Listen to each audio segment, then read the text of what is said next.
evening. Before I start, I really want to commend you, Chairman Ramos, for listening to the young people who came today to talk about gender identification issues and for really taking action on what they said. And the other thing I have to say, I was really impressed with hearing about another really good neighborhood public school that's working. It was so nice to hear about Kensington Health Sciences Academy, to know that there are a lot of neighborhood schools that are really working, and we should really be hearing more about them. Yes. So, good evening. My name is Karol Kilimnnik. I'm a retired teacher with over 20 years of classroom teaching experience. I am also a proud graduate of the Philadelphia School District. My rich and creative education experience went from kindergarten to 12th grade. I have been coming to testify before the SRC for 11 years, ever since it came into existence. I found an Inquirer photo at home of me in front of the first SRC chairman, James Nevels, and newly appointed CEO, Paul Vallis, from the year 2004.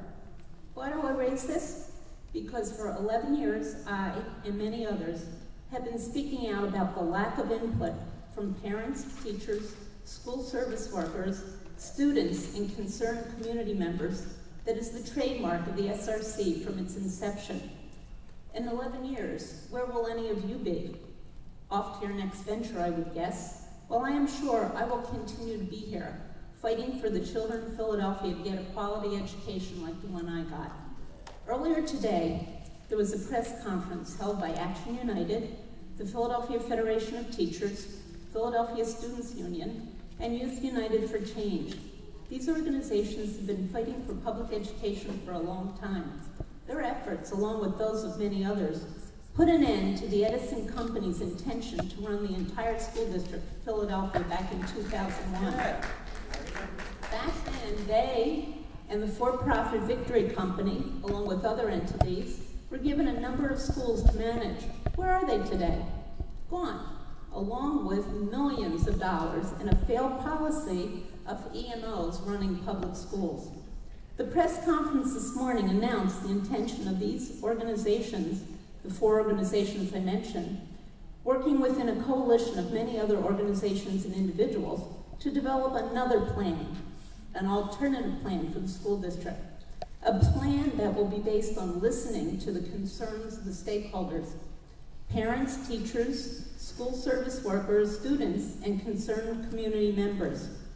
Listening and involving people in developing a plan is the coalition's basis for proceeding. Two things that the SRC has never done in its 11 years of existence. You meet behind closed doors and you make your decisions. You meet with outside agencies and keep decisions hidden until your hand is forced and the decisions leak to the public.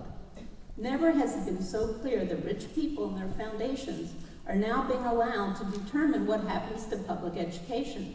Instead of lobbying for more money from the state to fully fund the school district, the SRC has turned to the Bill Gates Foundation and the William Penn Foundation to fund outside consultants coming in to take the system apart and hand it over to private agencies, some disguised as nonprofits.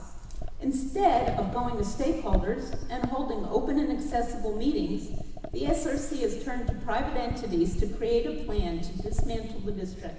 A plan where seats are mentioned, not students. Parents, students, teachers, and school service workers know what their schools need, yet our voices are not heard. What could have happened if the SRC had spent money on asking us? It certainly would not have cost over $4 million. Your very action of turning to an outside, non-education business to draw up plans for the district is a total slap in the face to stakeholders. The message is clear. We will use your tax money to fund our people. We do not think you have any ideas, recommendations, or suggestions that are valid or useful. Instead of turning to people who live in public education, you outsource what few resources there are to an out-of-town business consulting group.